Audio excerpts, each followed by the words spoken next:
When Caitlin Clark stepped back onto the floor at Carver-Hawkeye Arena, it felt less like a return and more like a coronation. The crowd, packed wall to wall with 15,000 screaming fans, erupted in a thunderous roar measuring 116 decibels. Louder than a typical NFL game, and this was before she even touched the basketball. It was a homecoming infused with emotion, history, and promise.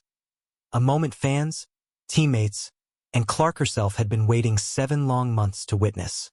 This wasn't just a preseason game.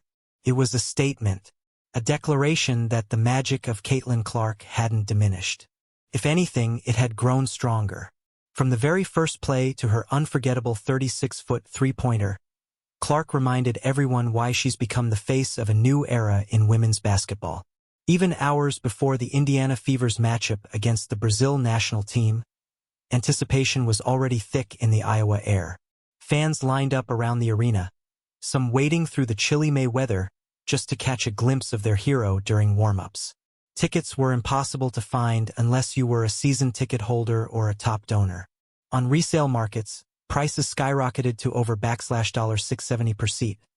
Not for a playoff game, not for a championship, but for a preseason exhibition. Why? Because it wasn't just any night. It was Caitlin Clark's return to the place where she became a legend. For the Fever, this was a team event. For Clark, it was personal. Returning to Iowa City wasn't just symbolic for Clark. It was deeply emotional. Obviously, this place has meant a lot to me, she said. We've had so many amazing games inside that arena. It'll be fun to be back in front of those fans and to introduce them to my new teammates. They love supporting all of us. And it showed. Fever teammates like Lexi Hull wore Iowa jerseys during warm-ups as a sign of respect. Others marveled at the deafening cheers that rivaled professional playoff atmospheres. This will be the loudest arena you've ever played in, Clark told them, and she wasn't exaggerating. As the opening tip approached, the energy in the building was electric. When Clark's name was called during introductions, the noise spiked again. Then, finally, the ball was tipped, and she went to work. From her very first shot, a smooth, confident pull-up three, it was clear the Caitlin Clark show was back. But the night's defining moment came late in the third quarter. With 25 seconds left on the clock, Clark took 3 quick dribbles and launched a 36-foot bomb from the exact spot where she had once broken Kelsey Plum's NCAA scoring record. Nothing but net. The crowd exploded.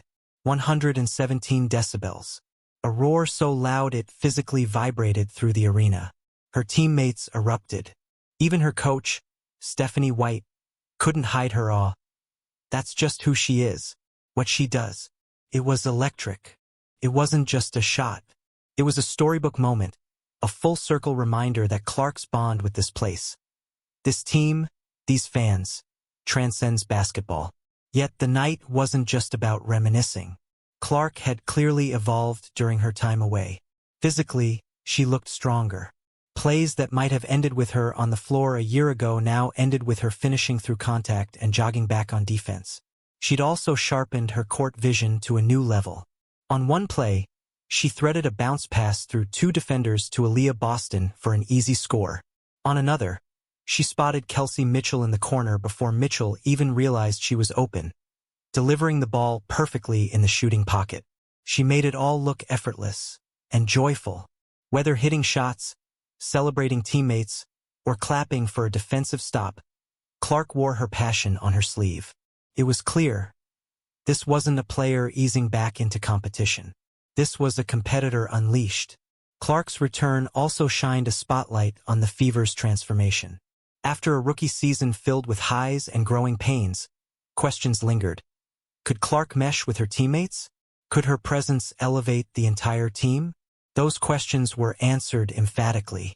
The Fever didn't just beat Brazil. They dominated, winning 108-44. But the score only told part of the story. The ball moved with pace and purpose. Players cut decisively. Defenders rotated and swarmed, forcing 26 turnovers. The chemistry was undeniable. Kelsey Mitchell emerged as the perfect scoring partner, pouring in 17 points, including 4 threes, thanks largely to Clark's passes.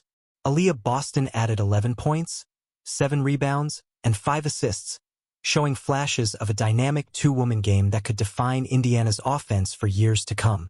Lexi Hull hit timely threes, Sophie Cunningham brought energy and spacing, and Sydney Colson delivered behind-the-back passes that drew ooze from the crowd. Even the Fever's rookies showed poise and readiness. Coach White's new defensive schemes showed early promise, holding Brazil to single digits in 2 quarters. "Our defense was really good," she noted, though also acknowledging room to grow. The numbers, Clark's stats, the score, the attendance were all impressive. But they couldn't capture what really happened at Carver-Hawkeye that night. When Clark checked out of the game, the arena rose to its feet in a standing ovation that felt like more than gratitude. It felt like a community embracing its hero. In the postgame, Clark teared up as she reunited with former staffers and thanked the fans who've always had my back. "It's almost overwhelming," she said. "I'm just really thankful to come back here and see old friends. It kind of feels like being in college again." That authenticity, her humility, her joy, is part of what makes Caitlin Clark so magnetic. It's not just about what she does on the court. It's about how she carries herself off it. As the crowd filtered out of the arena and the lights dimmed, one thing became clear. This wasn't just a game. It was the beginning of something much bigger. Clark's return signaled the dawn of a new era for the Indiana Fever, and perhaps for the WNBA as a whole. With veterans like Mitchell and Boston, promising young players, and a coach who's pushing all the right buttons, the Fever are poised to become contenders. And at the heart of it all is Clark, a once-in-a-generation player with the skills, charisma, and heart to lead them there. For 7 months, fans waited to see how Clark would respond after stepping away. She answered with power, precision, and poise. She proved she's not just back. She's better. Clark's impact goes far beyond points and assists. At Carver-Hawkeye, she signed autographs for young girls and boys who screamed her name. She smiled at every request, knowing full well how rare this all is. "I'd be lying if I said this was normal," she admitted. "Not everyone gets to experience this. I don't take it for granted." And that's the magic of Caitlin Clark. Her greatness isn't just in her range or her vision. It's in her gratitude, her connection to her roots, her ability to inspire. When the final buzzer sounded, the Fever celebrated more than a win. They celebrated the unveiling of their identity. A fast, fun, fearless squad led by a hometown legend with sky-high aspirations. Behind all the fanfare of Caitlin Clark's return was something deeper.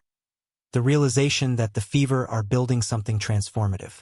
This isn't just Clark's team. It's a collective poised to change the landscape of the WNBA. With a mix of youth, experience, and undeniable chemistry, the Indiana Fever aren't chasing the future. They're creating it. And as for Clark, the message was clear. Her story is far from finished. In fact, it's just getting started. If you enjoyed this video, don't forget to like, subscribe, and hit that notification bell for more updates.